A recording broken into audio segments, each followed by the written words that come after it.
Bu, masuk Bu. Ya, langsung aja. Ya. Langsung masuk saja. Ya.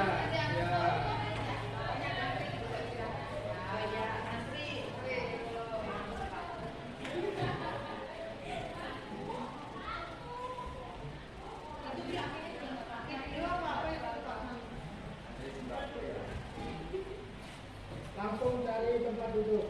Ya.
Amin ya. Ya, langsung ya. Ke sini langsung. Setelah duduk.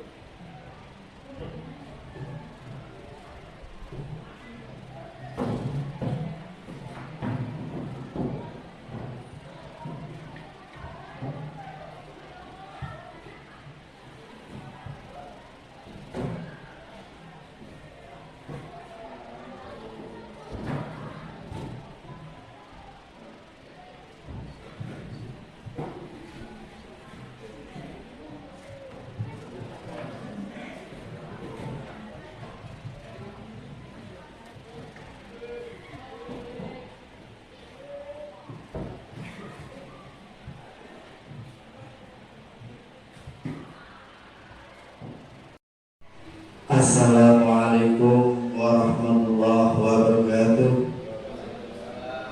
Selamat pagi, salam sejahtera untuk kita semua. Salam, Om Swastiastu, Tabek selamat, lingkungan rantai, salam sahudut, karenam malepang, adul katanyo, bacaramin kasurga, basengat kadubatan. Alhamdulillahirrahmanirrahim. Pada kesempatan pagi yang cerah ini kita bisa berkumpul di salah satu ruang yang kita banggakan, laboratorium untuk kegiatan diseminasi aksi nyata budaya positif pendidikan guru penggerak Angkatan 8 SMP Negeri 2 Maluku Kabupaten Pulang Pisau tanggal 27 Juli 2023 dalam keadaan sehat tanpa kekurangan apapun. Amin. Pada kesempatan kali ini saya akan membacakan susunan acara. Yang pertama yaitu pembukaan, yang kedua sambutan, yang ketiga presentasi materi, yang keempat doa, dan yang terakhir penutup. Marilah kita bersama-sama buka acara kegiatan hari ini dengan membaca basmalah dengan harapan apa yang akan dilaksanakan, apa yang akan dicita-citakan, mudah-mudahan berjalan sesuai dengan keinginan kita. Bisa dimulai? Ya. Bismillahirrahmanirrahim. Yang kedua yaitu sambutan dari Kepala Sekolah SMP Negeri 2 Maliku kepada Bapak Iwayan Janung, dipersilakan. Oke, terima kasih Pak Amir. Assalamualaikum warahmatullahi wabarakatuh. Salam sejahtera untuk kita semua. Salam, Om Swastiastu. Tabe salamat lingkungan halatai. Salam sawujud kerde malempang. Adil katalino bacara min kasaruga basengat kajubatan. Arus. Oke, terima kasih. Ibu Wakil Kepala Sekolah yang saya hormati sebagai calon guru penggerak angkatan 8, Ibu Sri Lestari, Bapak Ibu guru yang saya hormati, staf TU yang saya hormati. Pagi hari ini kita berkumpul di sini di acara yang luar biasa ini, ya, yang digagas oleh Ibu Sri sebagai acara diseminasi aksi nyata budaya positif sebagai tugas pendidikan guru penggerak angkatan 8 di sekolah yang kita cintai ini, ya. Semoga Tuhan memberikan kelancaran pada acara kita hari ini. Mungkin banyak harapan saya untuk kegiatan ini, ya, karena saya melihat di situ ada aksi nyata budaya positif, ya. Mungkin Bapak Ibu sudah melihat aksi nyata dari kawan-kawan kita melalui platform Merdeka Belajar. Banyak hal yang sepele sih sebenarnya, yang paling sederhana, ya, ternyata itu bisa dijual. Dan itu nanti impactnya juga ke siswa untuk menanamkan budaya positif. Mungkin yang bisa saya ambil contoh satu misalnya, datang tepat waktu, disiplin, ya. Kemudian peduli terhadap lingkungan. Paling sederhana saja, mungkin yang abai itu kita lakukan, melihat sampah misalnya, ya. Hanya dengan aksi nyata ambil sampah misalnya 5 sampah satu hari itu sudah luar biasa.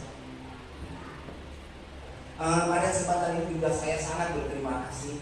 Mungkin nanti dari budaya positif yang akan dikembangkan atau yang dipaparkan oleh Ibu Sri, ya, mungkin kita bisa adopsi itu sebagai budaya positif yang akan kita sepakati untuk sekolah kita. Boleh kira-kira Bu Sri, ya.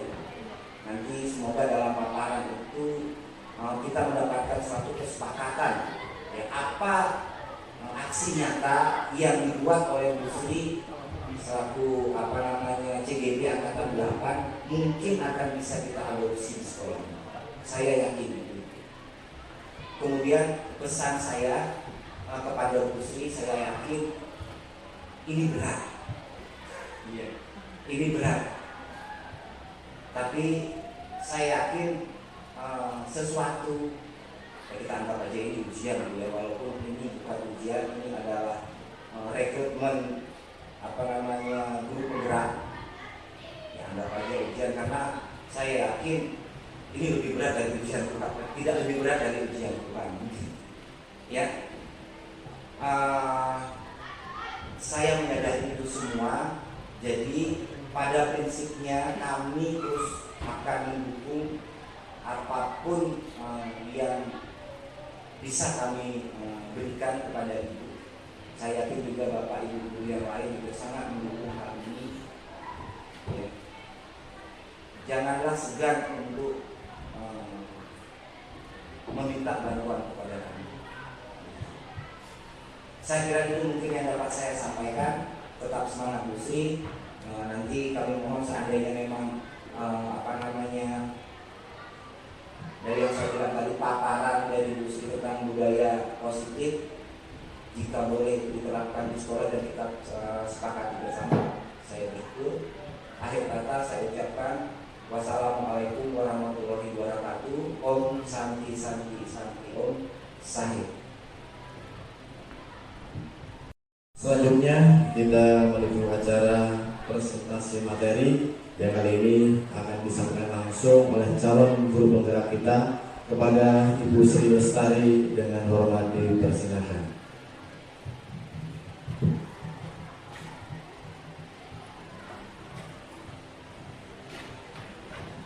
Terima kasih Pak Amir. Ya, Assalamualaikum warahmatullahi wabarakatuh. Selamat pagi dan salam sejahtera untuk kita semuanya. Yang terhormat Bapak Kepala Sekolah SDN 2 Maliku, yang terhormat Bapak Ibu dan staf Dewan Guru. Pertama kita panjatkan puji syukur kepada Tuhan Yang Maha Esa, karena pada pagi hari yang cukup cerah ini kita masih diberikan kesehatan, keleluasaan untuk bisa menghadiri undangan saya dalam acara diseminasi aksi nyata budaya positif pendidikan guru penggerak angkatan 8 SMP 2 Maliku Kabupaten Pulang Pisau. Hari ini tanggal 27 Juli 2023. Acara ini saya buat untuk memenuhi tugas saya sebagai calon guru penggerak, yaitu di modul 1.4 aksi nyata budaya positif. Mudah-mudahan kita nanti bisa harapannya bisa menerapkan budaya positif di sekolah kita. Apa-apa yang mungkin kemarin ada yang kurang tepat dalam penerapannya, setelah kita mengenal budaya positif, nanti kita bisa pelan-pelan memperbaiki apa yang sekiranya kita rasa masih kurang pas dalam pelaksanaannya, dalam membimbing putra-putri ya, siswa-siswi kita semua.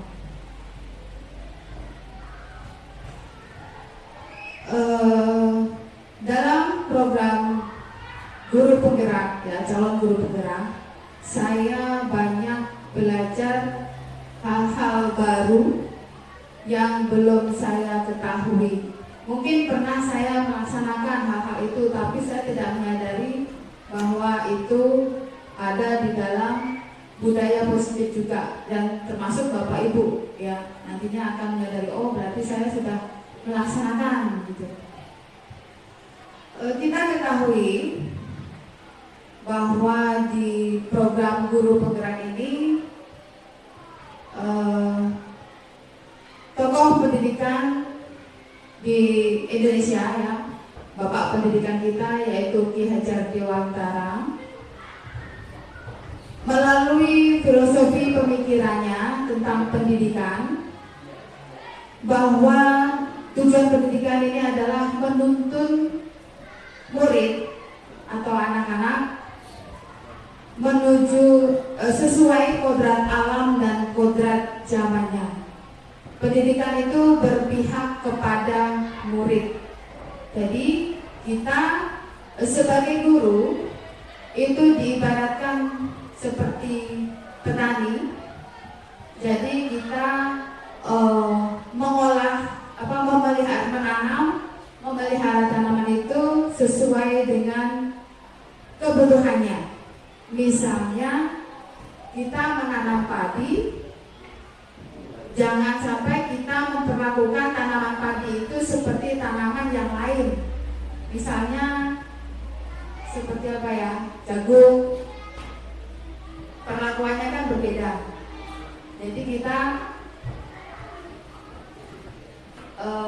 memperlakukan tanaman itu sesuai dengan jenis tanamannya, dan kita berusaha memeliharanya dengan sebaik-baiknya perlakuan kita terhadap tanaman tersebut.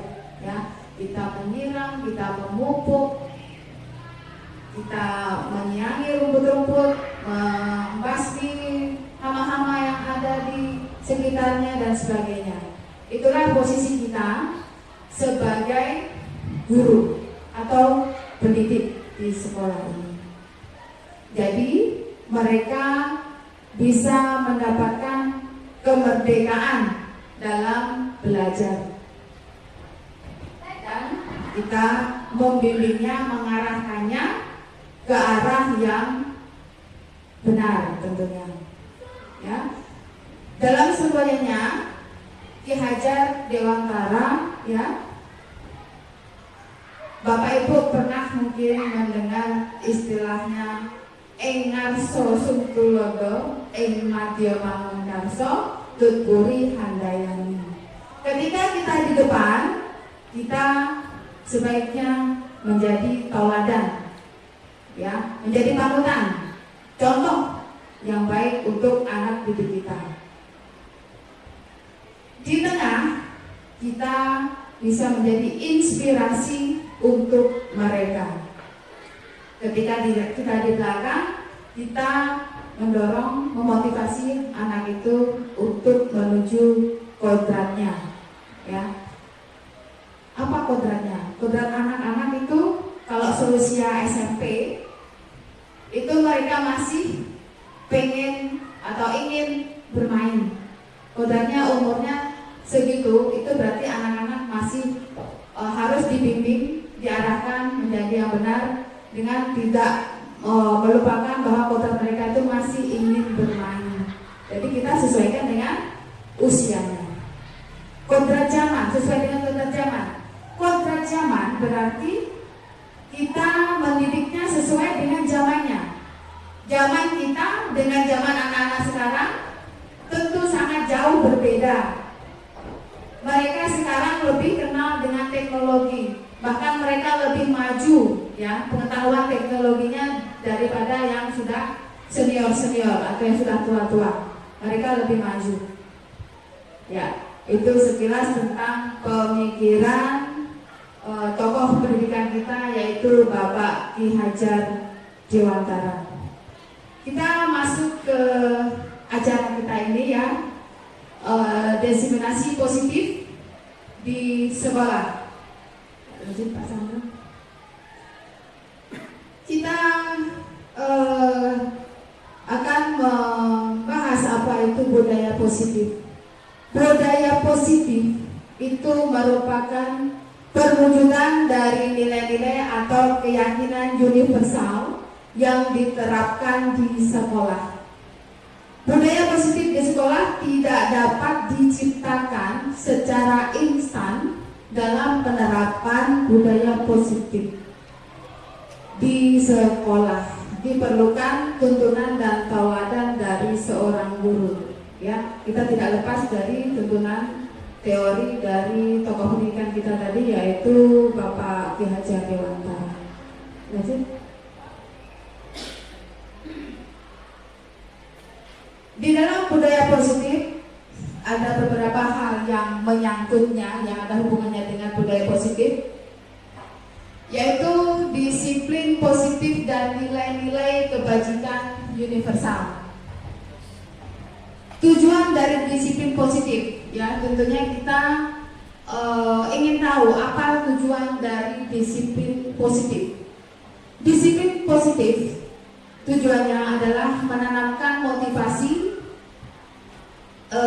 yang ketiga pada murid-murid kita, yaitu untuk menjadi orang yang mereka inginkan dan menghargai diri sendiri dengan nilai-nilai yang mereka percaya.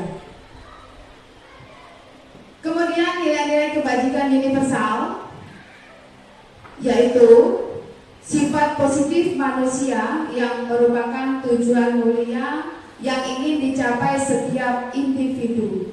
Nilai tersebut bersifat universal dan lintas bahasa, suku, bangsa, agama, maupun latar belakang. Ya, lanjut Pak. Nilai-nilai kebajikan yang ingin dicapai oleh setiap anak Indonesia kita kenal dengan profil pelajar Pancasila. Tentunya Bapak Ibu tidak asing dengan istilah profil pelajar Pancasila. Pernah mendengar Bapak Ibu?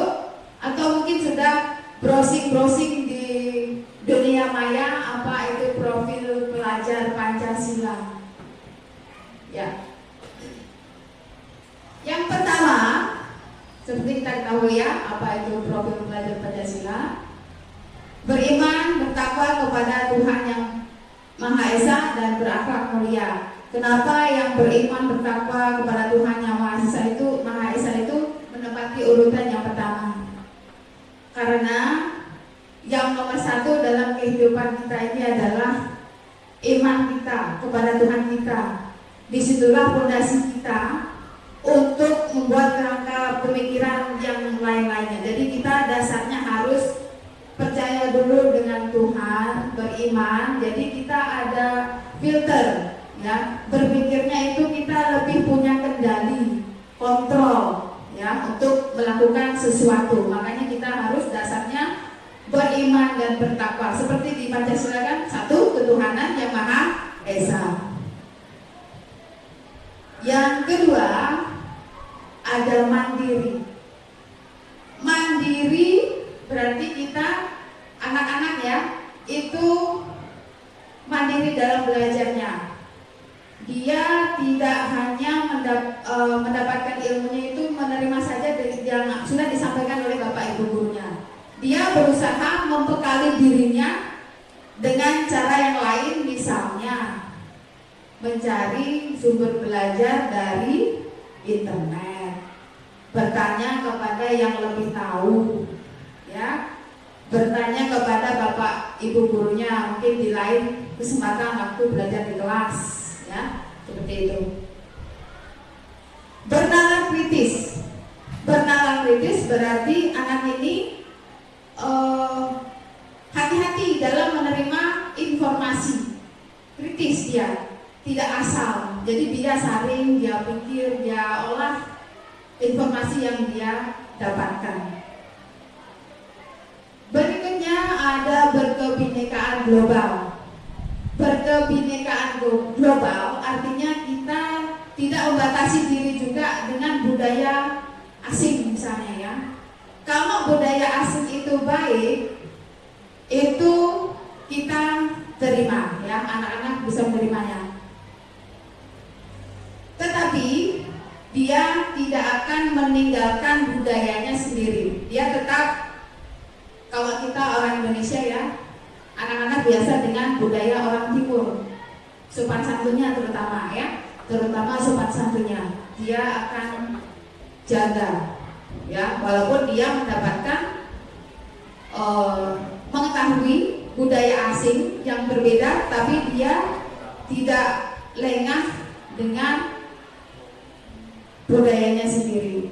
Budaya asing banyak, teknologi itu kan ya, orang lain mungkin lebih duluan tahu daripada kita orang Indonesia ya. Kita menyadari bahwa kita teknologi banyak yang mengadopsi dari pemikiran orang-orang asing yang bisa kita manfaatkan sesuai dengan kebutuhan kita ya, kebutuhan anak-anak. Selanjutnya bergotong royong. Ini budaya kita, bergotong royong.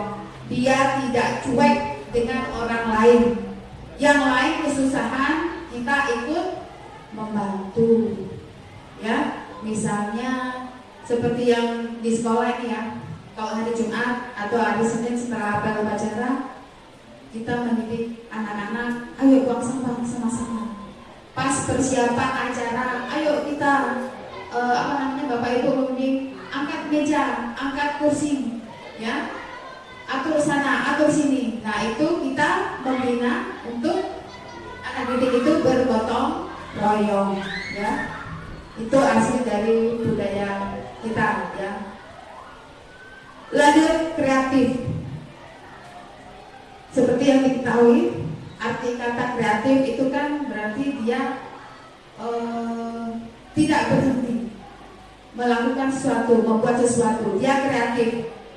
Bagaimana bisa membuat sesuatu itu lebih menarik, lebih bagus dari yang sudah ada. Jadi dia kreatif, kreatif berpikir, kreatif berbuat, ya, untuk menceritakan atau melakukan sesuatu. Lanjut, Pak Sandro. Kemudian budaya positif ada hubungannya dengan teori motivasi, hukuman dan penghargaan dan restitusi. Mungkin ini istilah baru ya Bapak Ibu, yang kita ketahui. Tetapi kita sebenarnya pernah melakukannya, cuma kita tidak tahu mungkin istilahnya begitu ya. Mungkin Bapak Ibu ada yang tahu mungkin dengan istilah restitusi. Sudah pernah membaca, mengetahuinya? Pernah mendengar mungkin. Syukur-syukur pernah membacanya, ya. Oh, restitusi itu begini. Ya, menurut Diane Gosen dalam bukunya yang berjudul Restructuring School Discipline menyatakan ada 3 motivasi itu tentang perilaku manusia. Motivasi untuk apa? Pertama, untuk menghindari ketidaknyamanan atau hukuman. Kedua, untuk mendapatkan imbalan atau penghargaan dari orang lain. Berikutnya lagi, yang ketiga yaitu untuk menjadi orang yang mereka inginkan dan menghargai diri sendiri dengan nilai-nilai yang mereka percaya. Tadi sudah saya obrolkan sedikit tentang motivasi yang ketiga tadi di depan tadi ya, motivasi anak-anak tadi. Kita bahas hukuman. Hukuman bersifat satu arah dari pihak guru yang memberikan dan murid hanya menerima suatu hukuman tanpa melalui suatu kesepakatan atau pengarahan dari pihak guru, baik sebelum atau sesudahnya. Hukuman yang diberikan bisa berupa fisik maupun psikis, kejiwaan ya, psikis. Murid atau anak itu disakiti oleh suatu perbuatan, bisa juga dengan kata-kata. Itu yang namanya hukuman. Berarti satu arah, asalnya dari guru itu hukuman. Lanjut Pak Sandro. Dalam disiplin dalam bentuk konsekuensi sudah terencana, ya, bedanya hukuman dengan konsekuensi. Sudah terencana atau sudah disepakati, sudah dibahas dan disetujui oleh murid dan guru. Berarti di situ murid itu tahu, ya. Umumnya bentuk-bentuk konsekuensi dibuat oleh pihak guru dan murid sudah mengetahui sebelumnya. Konsekuensi akan diterima bila ada pelanggaran. Pada konsekuensi, murid tetap dibuat tidak nyaman, tetapi dia dalam waktu yang pendek. Kalau hukuman mungkin dia akan membekas di hati, di pikiran, ya, karena sesuatu yang tidak nyaman, dia akan lekat mungkin sepanjang ingatannya. Disiplin dalam bentuk konsekuensi sudah terencana, sudah maaf Pak, ini terulang Pak. Lanjut Pak. Ya.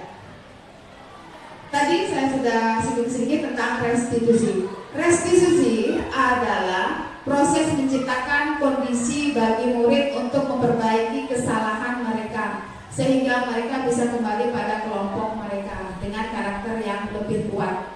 Teori berikutnya di buku yang berbeda, tetap tokoh yang sama. Restitusi juga adalah proses kolaboratif yang mengajarkan murid untuk mencari solusi sebuah masalah dan membantu murid berpikir tentang orang seperti apa yang mereka inginkan dan bagaimana mereka harus memperlakukan orang lain. Di dalam restitusi itu membantu murid menjadi lebih memiliki tujuan, kemudian disiplin positif dan memulihkan dirinya setelah berbuat salah. Ya, lanjut Pak. Nah, di sini yang ada hubungannya dengan budaya positif di sekolah juga tentang keyakinan kelas. Keyakinan kelas yaitu nilai-nilai kebajikan universal yang disepakati secara tersirat dan tersurat lepas dari latar belakang, suku, negara maupun bahasa dan agamanya. Ya, Pak Sandro bisa tampilkan keyakinan kelas yang kemarin saya buat di kelas 9A. Nah, di sini kita membuat kesepakatan ya untuk menerapkan budaya positif supaya guru dan siswa itu merasa nyaman di kelas, ini khususnya di kelas. Mereka menuliskan satu keinginan bagaimana kelas itu supaya menjadi kelas yang nyaman untuk belajar. Keyakinan kelas atau kesepakatan kelas itu sebenarnya sama juga kayak peraturan, ya, sama kayak tanda tertib. Jadi kalau misalnya mau melaksanakan pelajaran, kita bisa mengingatkan kembali, ayo apa kesepakatan kelas kita, ingat nggak? Poin pertama apa, poin kedua apa, dan seterusnya. Nah, nanti kalau sudah dibuat kesepakatan, kita minta konsekuensinya apa. Jadi itu kita sepakat juga membuat konsekuensi, tidak asal gurunya nih yang buat konsekuensi. Ya, kita menghindari kata hukuman, ya, akibat gitu ya, dampaknya akibat itu dengan istilah konsekuensi, ya. Tadi yang sudah kita bahas. Di sini saya akan menampilkan hasil dari kesepakatan kelas kemarin. Bapak Kepala Sekolah juga sudah berpesan ya, ada titik 1 kesepakatan yang sekiranya bisa anak-anak lakukan.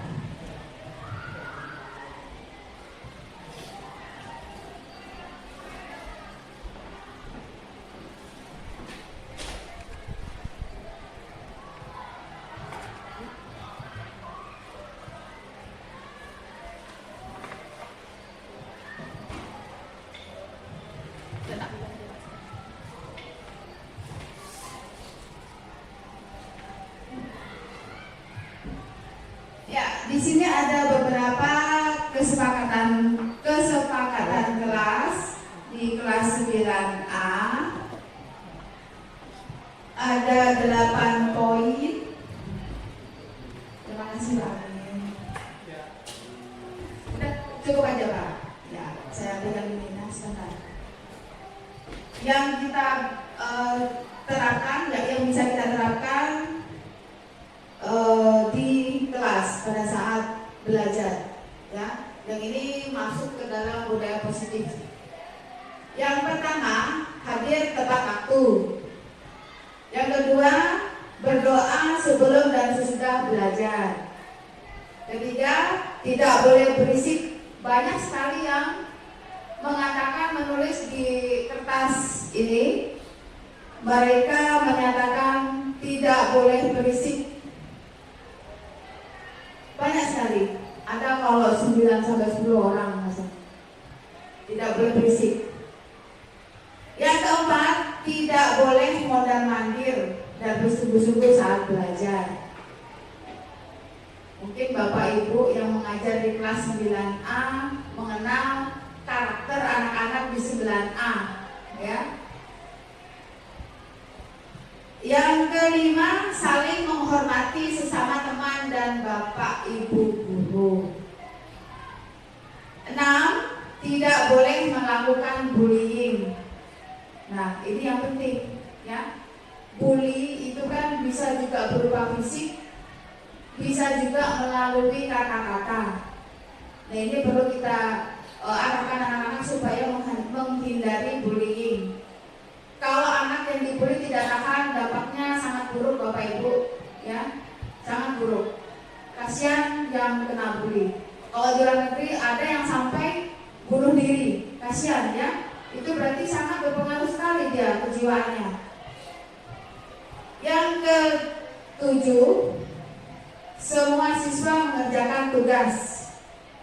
Ke-8, menjaga kebersihan dengan cara mengambil sampah sebanyak 5 buah pada saat pagi dan waktu pulang. Nah, ini. Ya. Konsekuensi, saya akan bacakan.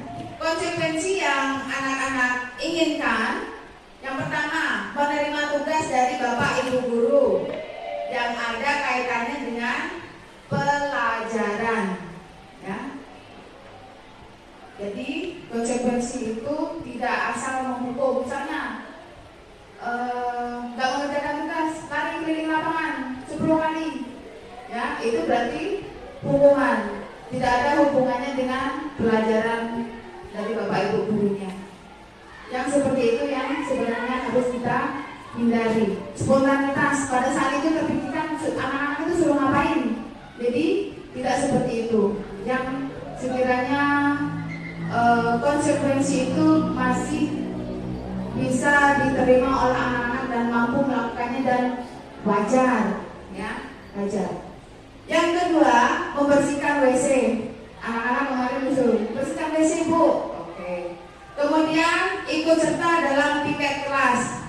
Jadi kalau yang melakukan pelanggaran, dia diikut sertakan ke dalam piket kelas, walaupun dia tidak piket hari Senin misalnya, dia piket hari Sabtu, makanya dia diikut sertakan ke piket yang bertugas yang di yang dilakukan oleh teman-temannya di hari lain.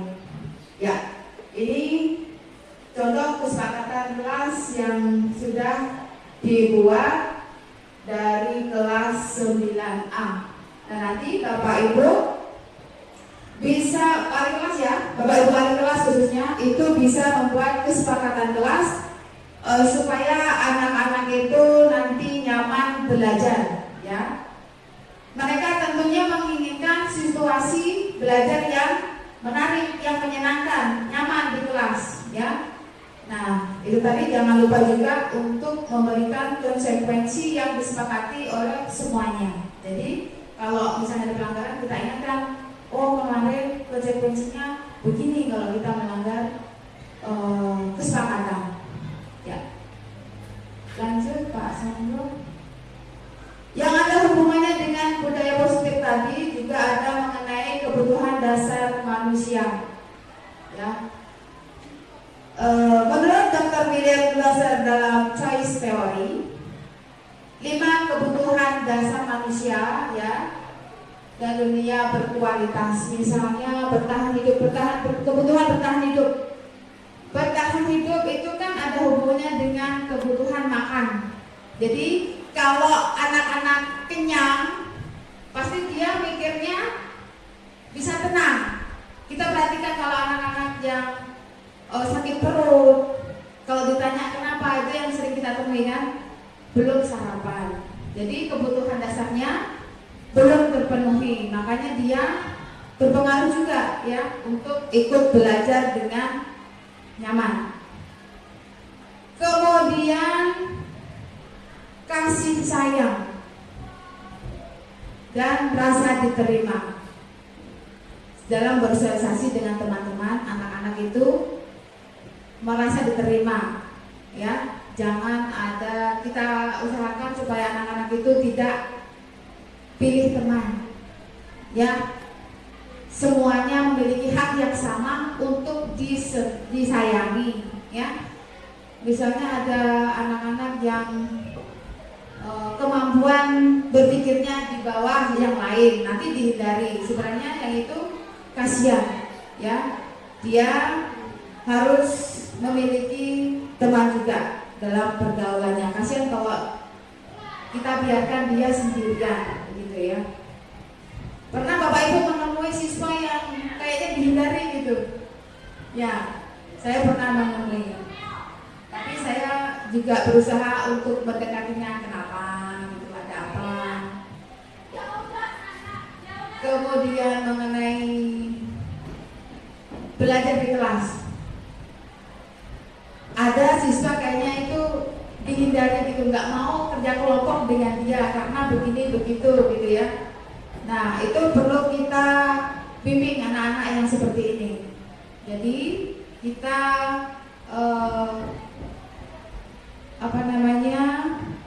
arahkan supaya yang lain itu mau mengajaknya juga belajar, ya. Yang berikutnya ada kebebasan atau freedom, bebas ya, bebas dia menentukan keinginannya yang sekiranya itu masih dalam taraf yang bisa diarahkan. Kalau kebebasan yang kebablasan tentunya kita tidak menginginkan, ya, karena anak-anak di sini adalah di bawah bimbingan didikan Bapak Ibu guru kita semua ini, ya. Kesenangan, fun. Nah, kesenangan. Anak-anak tentunya ingin belajar juga dengan senang. Coba lihat Bapak Ibu, anak-anak kita paling senang kalau ketemu bola, ya. Tapi kita nggak boleh, gitu, ya. Tapi kita tetap memfasilitasi juga, tapi tetap mengarahkan, ya. Kita tetap mengarahkan, ya.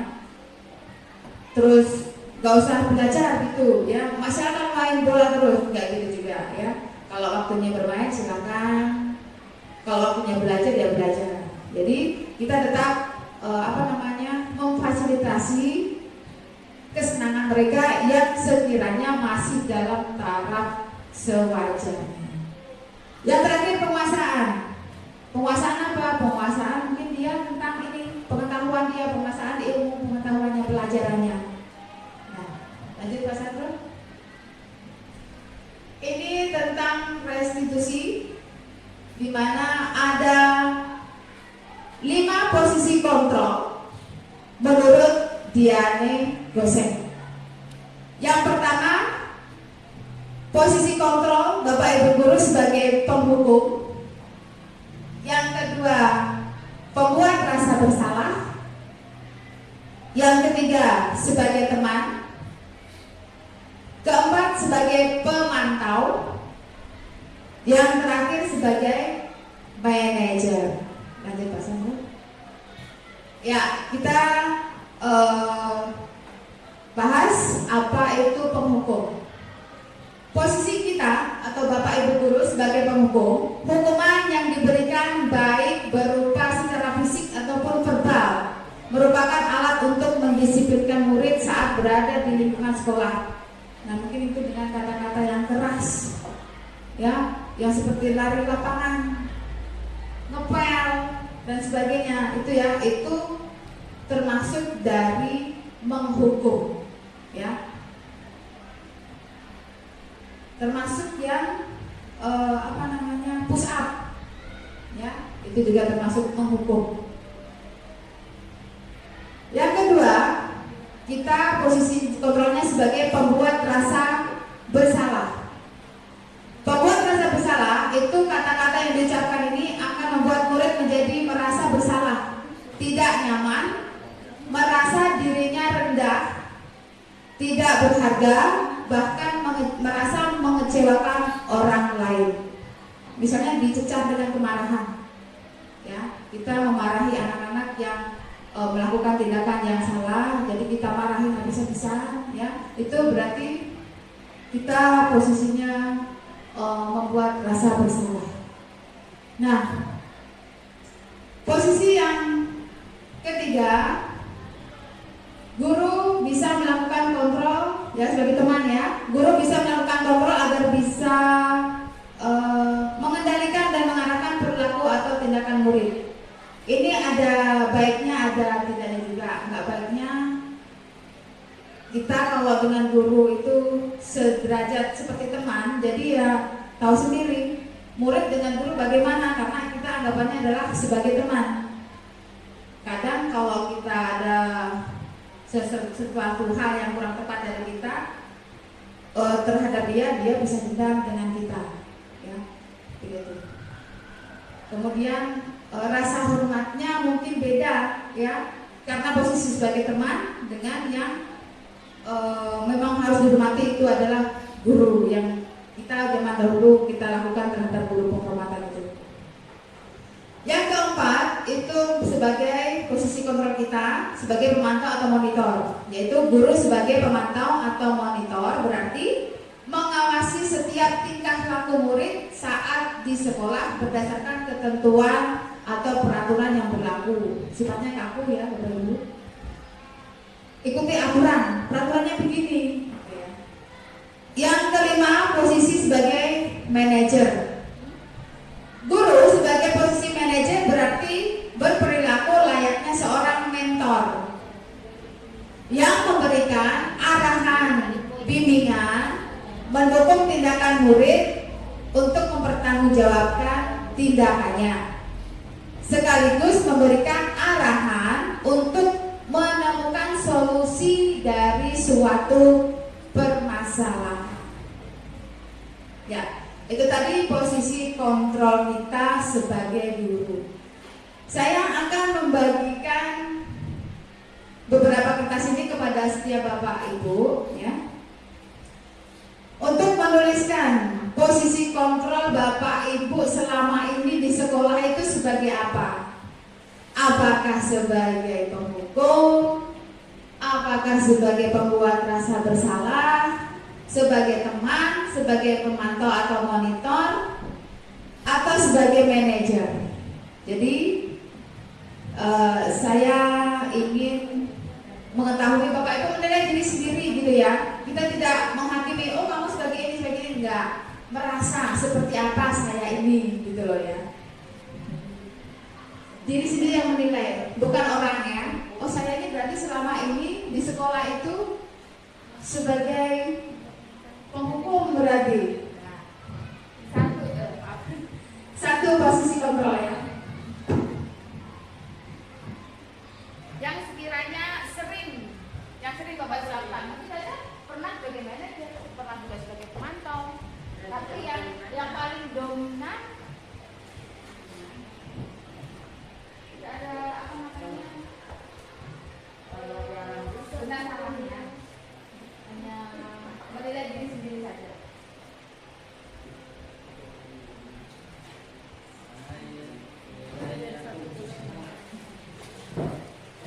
Tidak ada penilaian itu untuk diri sendiri saja. Tidak usah ditulis nama ya Bapak Ibu. Lima-limanya aja. Namanya nggak usah Bu, langsung pilih itu. Ya. Boleh.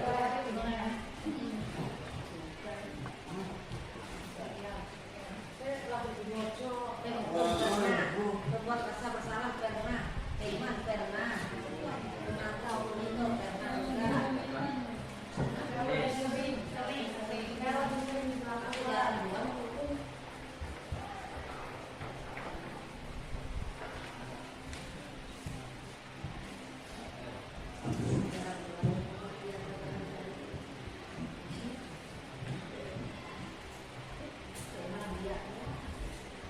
Sudah Bapak Ibu? Pak Sandro belum ya? Pak Indro. Lupa. Ayo bapaknya gantian yuk, cepet yuk. Gue aku dewi. Sebagai pemantau. Mungkin kalau ada yang ini nomor 1 saya pasti paling dominan di sini. Nomor 2 saya di sini gitu. Yang paling dominannya paling taruh di atas paling atas. Tidak apa-apa. Oke. Ya. Kan maaf lupa tadi mau minta Bapak Ibu menempelkan biar agak gerak. Ya silakan ke depan. Rasanya ya. Yang apa namanya? Nah, saya minta Bapak Ibu untuk untuk bergerak supaya tidak tegang di tempat duduk. Tempel. Ya, langsung dipakukan. Ya, silakan Bapak Ibu maju. Dimulai dari ujung. Gak apa-apa, terserah. Terserah.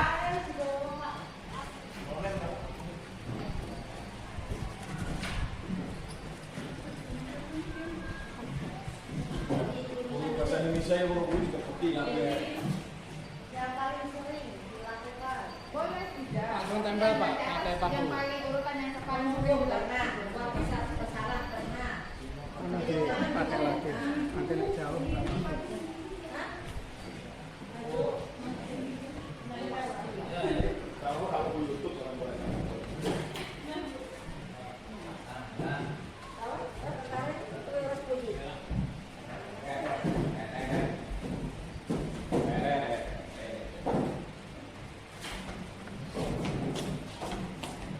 Dominannya teman itu. Pasti kebanyakan teman. Iya, wasit. Manajer berapa? Oh, itu kayak keliwar-liwar. Bukan dong.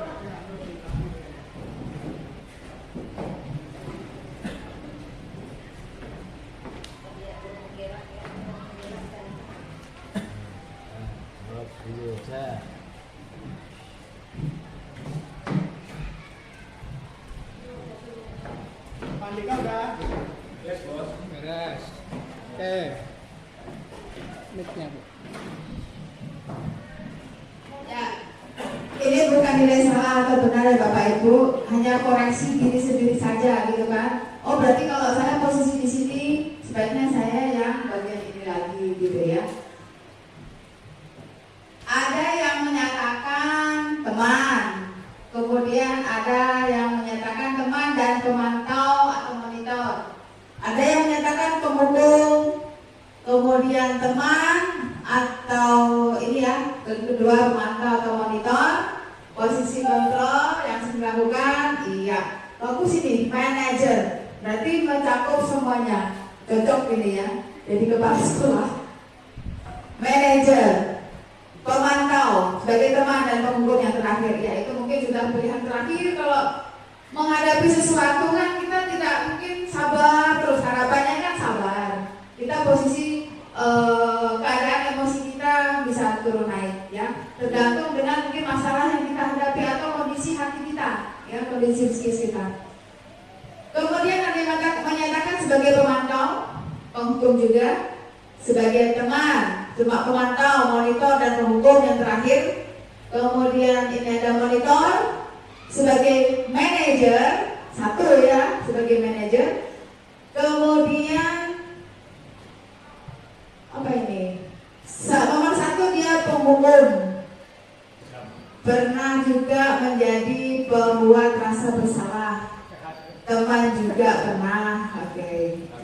Lanjut, semua pernah katanya dilakukan sesuai situasi dan kondisi. Yang lebih dominan nomor 3 sebagai teman, oke. Kemudian sebagai pembuat rasa bersalah, ya sebagai pemantau juga pernah, ya karena sebagai guru BK, oke. Terima kasih Bapak Ibu.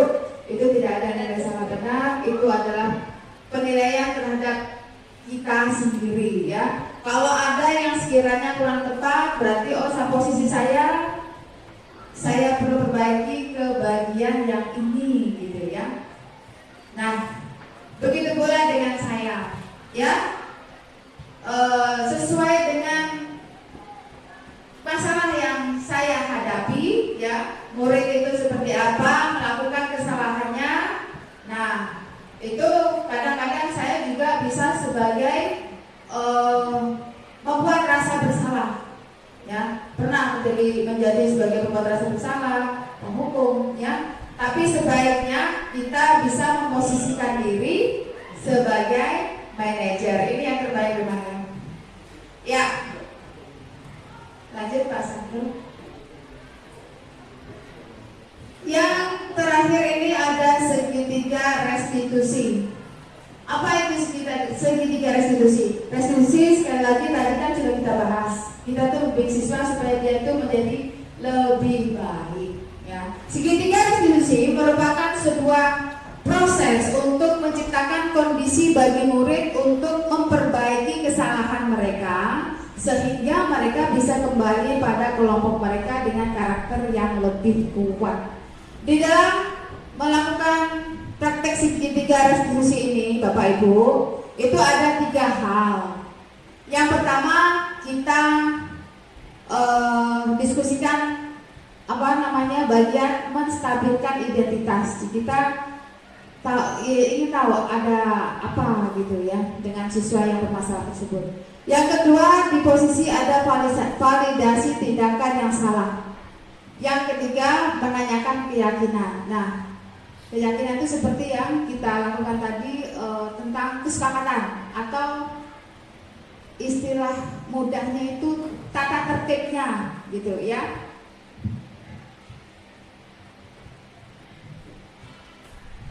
Ya. Nah, di sini saya ada melakukan sebuah segitiga restitusi terhadap seorang murid dan kebetulan itu adalah Danis.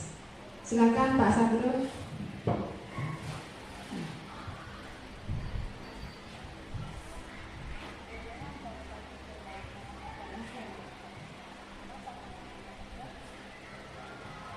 Tidak terdengar suaranya Pak ya.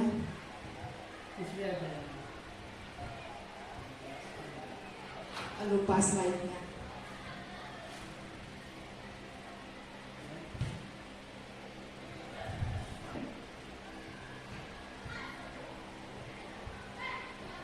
Ini kosong Pak, langsung ke BTMA.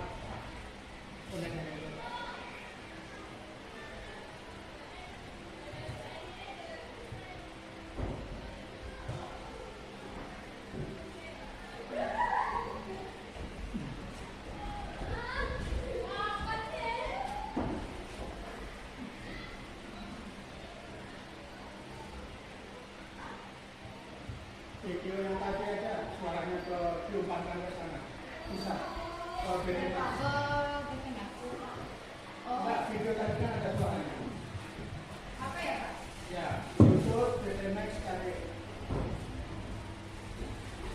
Kita buka ini langsung dari laptopnya ya. Nanti di sini. Ya, ya pasang dulu.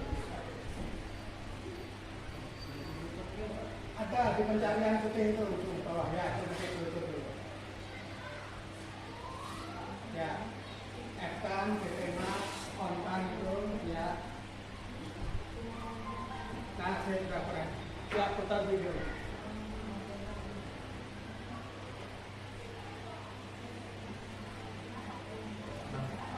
Kalau mau angkat.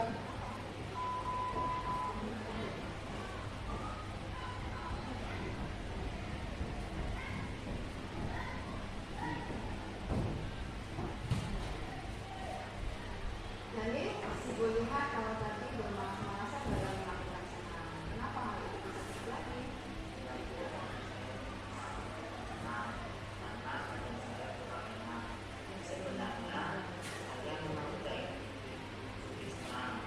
Tapi karena teman saya yang ngajak saya senam dan saya merasa tidak enak jika menolaknya, maka saya ikut senam. Apakah kamu tahu bahwa hal itu bisa berpengaruh ke yang lain? Baiklah, begini, Ibu tidak mencari siapa yang salah, tetapi kita akan mencari penyelesaian yang sama-sama, bersama-sama untuk memperbaiki situasi ini.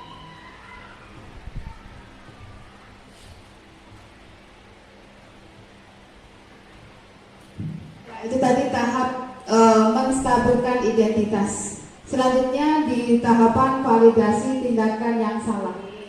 Ibu bisa lihat kamu malas melakukan senam, kamu tidak enak badan, Ibu bisa lihat itu. Tetapi ada yang perlu dipahami bahwa teman-teman kamu memerlukan situasi yang nyaman untuk mereka supaya mereka semangat untuk melakukan senam. Nah, kalau mereka melihat kamu melakukan gerakan yang malas, maka mereka akan merasa kurang nyaman melakukan senam itu. terakhir yaitu menanyakan keyakinan. Sekarang mari kita bicara tentang keyakinan setelah kita. Apa keyakinan setelah kita dan mana yang belum kamu tentukan? Betul sekali, kamu masih ingat ya keyakinan sekolah kita. Kita mulai pada saat kamu malas makan siang tadi. Apakah kamu sudah melakukan atau rasa menghormati kepada teman-teman kamu atau pada dirimu sendiri juga?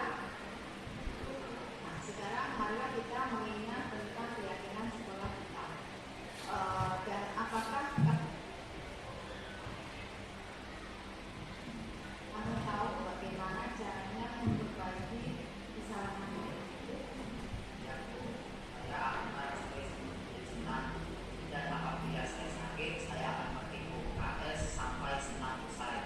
Dan bila perlu, saya akan pergi ke rumah untuk memulihkan keadaan saya menjadi benar-benar pulih. Nah, itu setuju dengan cara. Nah, sebaiknya kamu beristirahat di rumah dan kamu kembali ke sekolah apabila kondisi sudah memungkinkan untuk bersekolah kembali. Ibu akan mencarikan orang yang bisa menemani kamu dan mengantarkan kamu. Baiklah, Bu. Terima kasih. Sama. Ya, itu tadi Bapak Ibu praktek segitiga diskusi yang kalau kita menghadapi murid kita bisa melakukan tindakan apa yang sewajarnya untuk menstabilkan identitas, memvalidasi tindakan yang salah, menanyakan keyakinan supaya anak tadi itu bisa kembali ke kelompoknya dan dia bisa memperbaiki kesalahannya supaya tidak mengulang kembali. Ya, demikian pemaparan saya tentang budaya positif yang bisa diterapkan di sekolah kita. Terima kasih atas perhatian Bapak Ibu guru. Kepada Pak Amir sebagai pembawa acara, saya kembalikan mikrofonnya. Wabillahi taufiq, wassalamualaikum warahmatullahi wabarakatuh. Waalaikumsalam. Oke, berikan aplaus untuk Ibu Sri. Setelah disampaikan panjang lebar tadi ya, kurang lebih hampir 1 jam ini. Kiranya Bapak Ibu bisa menerapkan mungkin ya apa yang telah disampaikan untuk anak didik kita ke depannya. Mungkin kalau bisa ya mulai detik ini kita bareng-bareng melaksanakan apa yang telah kita dapat. Demikian tadi paparan yang telah disampaikan dari Bu Sri sebagai calon guru penggerak. Mudah-mudahan bermanfaat untuk kita semua dan kita sebagai garda terdepan untuk anak didik kita. Ya, kita mulai dari diri kita sendiri. Untuk selanjutnya yaitu karena sudah selesai tadi penutup doa, marilah kita berdoa bersama-sama. Apa yang telah kita laksanakan dari tadi sampai sekarang bermanfaat, barokah, dan mudah-mudahan apa yang dicita-citakan Ibu Sri sebagai calon guru penggerak bisa terkabul. Marilah kita berdoa menurut keyakinan masing-masing. Kalau orang Jawanya mujabah ya sama Tuhan Yang Maha Esa, diberikan yang terbaik dan yang terbaik. Berdoa dipersilakan.